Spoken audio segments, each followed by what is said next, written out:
Subhanahu wa ta'ala. Santriwan dan santriwati yang berbahagia, memang malam ini seharusnya kita berbahagia dan kita semua harus bergembira karena kita merayakan hari lahirnya baginda Nabi besar Muhammad sallallahu alaihi wasallam. Salah satu anugerah terbesar yang Allah SWT berikan kepada kita adalah dikirimnya baginda Nabi Muhammad sallallahu alaihi wasallam kepada kita umat akhir zaman ini. Karena dengan dikirimnya Nabi Muhammad sallallahu alaihi wasallam, kemungkinan kita orang beriman akan selamat dari dunia sampai akhirat, sampai masuk surga bighairi hisab itu sangat besar, sangat terbuka lebar. Ya. Karena Nabi Muhammad SAW nanti di akhirat punya kewenangan, punya kuasa untuk mensyafaat daripada umatnya, daripada orang-orang beriman.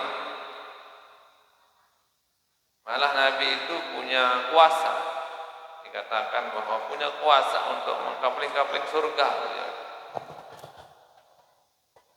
Bahkan diriwayatkan bahwa di singgasana Allah itu ada di sebelah kiri singgasana itu ada Nabi Muhammad SAW, itu jalur orang menuju neraka.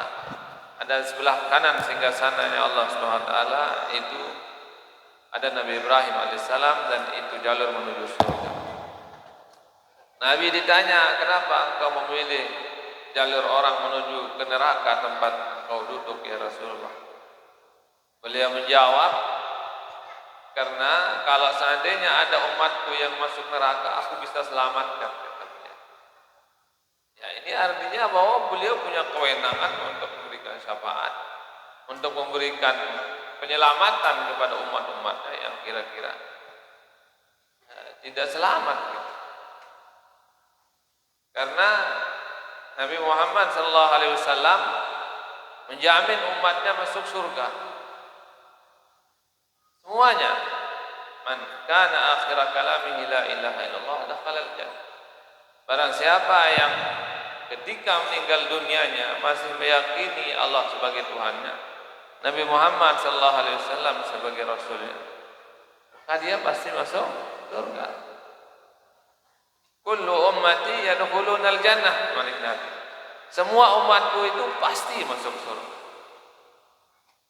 Itu sabda Nabi Muhammad SAW. Artinya beliau menjamin setiap umatnya yang mati dalam keadaan beriman itu pasti masuk surga. Tapi Nabi Muhammad SAW tidak menjamin semua umatnya tidak masuk neraka.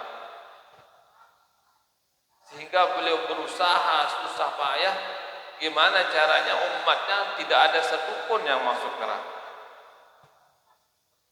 Walaupun ada juga yang kelolosan gitu. Nauzubillah.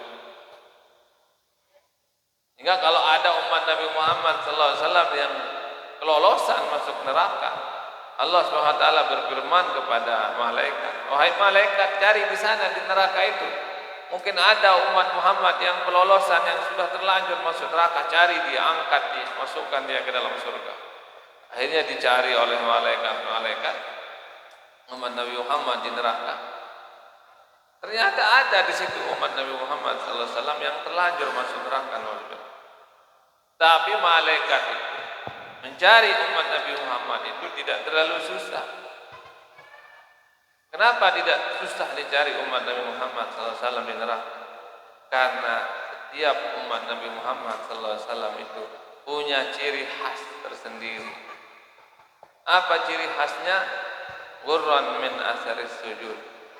Bekas sujudnya itu bercahaya, keningnya bercahaya. Muhajjalina min asaril wudu, dan bekas air wudunya, anggota wudunya itu bercahaya. Dan itu yang enggak bisa menjadi hitam, menjadi gosong karena api neraka itu. Tidak bisa bekas sujud dan bekas anggota wudhu yang dulu pernah dibasuh untuk berwudhu itu gosong, hitam, masih bercahaya walaupun di dalam neraka. Itulah hebatnya daripada wudhu dan sholat 5 waktu itu. Karena itu menjadi ciri khas khusus, menjadi tanda khusus, barcode-nya, kodenya dari umat Nabi Muhammad sallallahu alaihi wasallam. Ya, umat-umat yang lain bahkan minta bantuan kepada Nabi Muhammad sallallahu alaihi wasallam nanti di padang mahsyar. Dan Nabi yang paling perhatian, yang paling care kalau bahasa orang sekarang, yang paling perhatian kepada umatnya, satu-satunya Nabi yang paling perhatian dan sayang sama umatnya adalah Nabi Muhammad sallallahu alaihi wasallam. Kalau umat-umat yang dahulu itu banyak kadang ditinggalkan oleh nabinya sendiri, bahkan nabinya yang mendoakan azab untuk mereka. Kalau kita itu dalam sejarah Nabi Muhammad sallallahu alaihi wasallam tidak pernah Nabi itu berkata kotor dan salah ucap kepada umat. Selalu berkata yang baik, bahkan ketika disiksa, ketika dipanah di perang Uhud, ketika luka berdarah-darah Nabi ditawar oleh malaikat waktu beliau hijrah ke Taif lalu dilempar oleh penduduk Taif, ditawar oleh malaikat untuk diturunkan siksaan, enggak mau. Ditawar pun enggak mau, apalagi enggak gitu. Itu Nabi kita. Selalu berdoa, Allahumma hdi qaum fa innahum la ya'lamun. Ya Allah, seolah-olah beliau mengatakan aku enggak mau berdoa jelek pada umat, gimana pun mereka memperlakukan saya.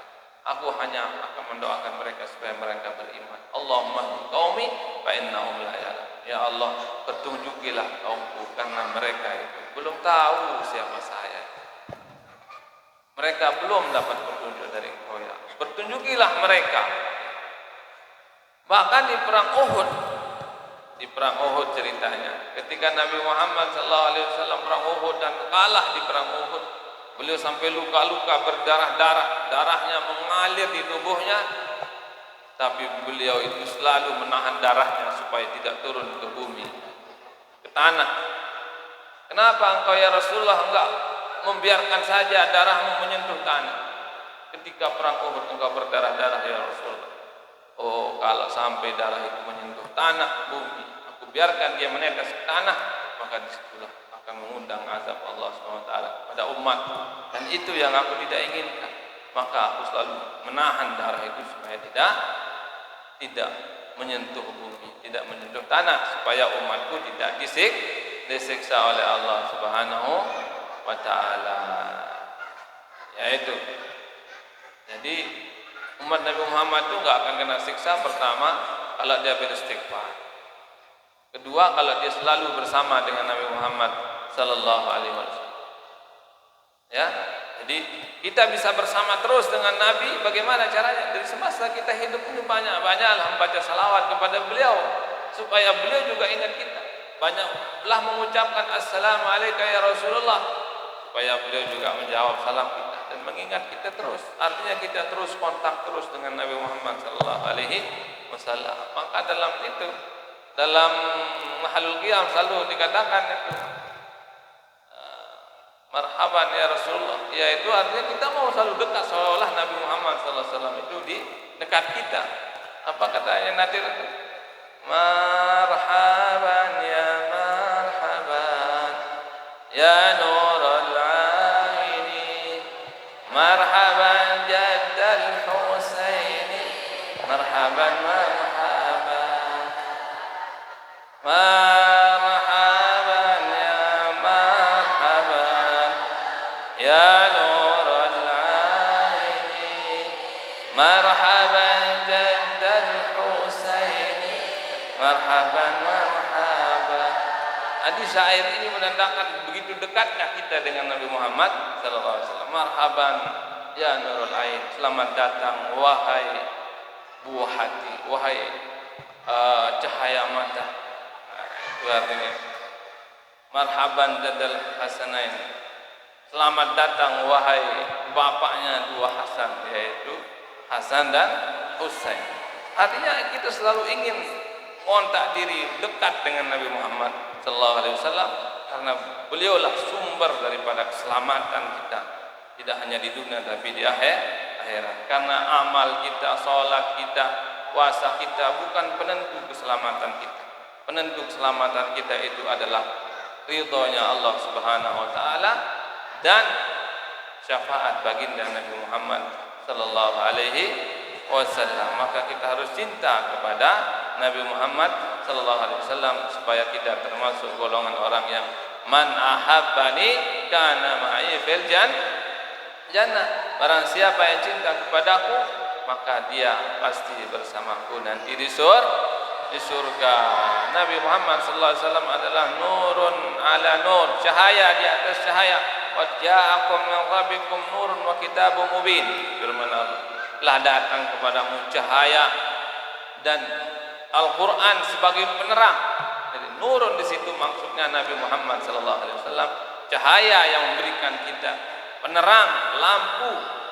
Dengan lampu penerang itu kita mampu membedakan mana yang benar, mana yang salah, mana jalan menuju surga dan mana jalan menuju neraka, sehingga kita bisa mengikuti jalan yang menuju surga dan ridhonya Allah Subhanahu wa taala. Maka di akhirat kelak di surga, orang yang dekat dengan Nabi Muhammad sallallahu alaihi wasallam adalah orang yang paling banyak membaca selawat kepada beliau ketika hidup di dunia. Inna awlan nasi bi yaumil qiyamah aksaruhum alayya salatan. Orang yang paling dekat denganku nanti di surga adalah orang yang paling banyak membaca salawat kepada. Surga itu menjadi meriah, menjadi mulia karena Nabi Muhammad sallallahu alaihi wasallam ada di surga. Ya kan ada ulama pernah ditanya dulu, kenapa kita harus rindu kepada surga wahai imam? Kita rindu kepada surga karena disitulah Nabi Muhammad sallallahu alaihi wasallam berada. Itu tantih si Nabi itu laga Kausar tertunggu si Nabi lama. Nabi sendiri bilang begitu. Suatu saat Nabi berkumpul dengan sahabat, lalu tiba-tiba Nabi menangis. Lalu sahabat bertanya, "Madza yubkika ya Rasulullah?" Kenapa engkau menangis ya Rasulullah? Nabi menjawab, "Istaqtu ala ahbabi." Aku rindu kepada kekasih. "Awalasna ahbabuka ya Rasulullah?" Bukankah kami ini kekasihmu ya Rasulullah? "Bala antum ashabi." Oh sidq sahabat. "Ahbabi qaumun ba'dakum yu'minuna bi wa lam yarau." Kekasihku itu ialah umatku di akhir zaman, tempat mereka jauh dari tempatku, masanya jauh dari masaku, tapi mereka beriman kepadaku walaupun mereka tidak berjumpa dan tidak pernah melihat. Mereka lah kekasih-kekasih yang aku rindukan, sabda Nabi Muhammad SAW. Kekasihku itu akan aku tunggu mereka nanti di telaga yang bernama Telaga Kausar. Telaga Kausar itu sifatnya ahla minal asali, lebih manis daripada madu, wa abyadu minal laban, dan lebih putih daripada air susu. Sudah lihat air susu? Sudah. Air susu apa? Air susu kambing, air susu sapi, dan seterusnya. Kalau air susu yang lain-lain jangan dulu pikirin itu. Ya, mudah-mudahan berkat kita Maulid mendapat syafaat baginda Nabi Muhammad sallallahu alaihi wasallam nanti di surga. Cinta dalam hati kita itu bisa menjadi kode yang dilihat oleh Nabi nanti di akhirat. Oh, ini orang yang cinta kepada aku, walaupun mungkin amal ibadahnya biasa-biasa saja, tapi dia punya cinta yang mendalam kepada Nabi Muhammad SAW. Tapi dia punya cinta yang mendalam kepada Allah dan Allah ridho kepadanya. Ridho dan cinta kepada Nabi Muhammad SAW. Ridho Allah, cinta Nabi Muhammad kepada Nabi Muhammad SAW itu bisa menjadi penyelamat utama kita di akhirat kelak. Karena ibadah kita masih jauh dari yang sesungguhnya Allah SWT minta sebenarnya. Karena amal ibadah itu nggak bisa sebenarnya masukkan kita dalam surga.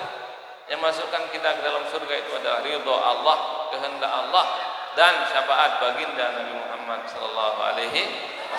Maka Maulid itu, selawat itu, sholat, ibadah yang kita lakukan, kunci utamanya adalah, tujuan utamanya adalah mengejar ridha Allah SWT, mengejar rasa cinta kepada baginda Nabi Muhammad sallallahu alaihi wasallam. Mungkin sekedar ini yang dapat saya sampaikan. Maaf kalau ada yang salah. Wallahu a'lam bishawab. Wallahu muwaffiq wal hadi ila sabilir rasyad. Assalamualaikum warahmatullahi wabarakatuh.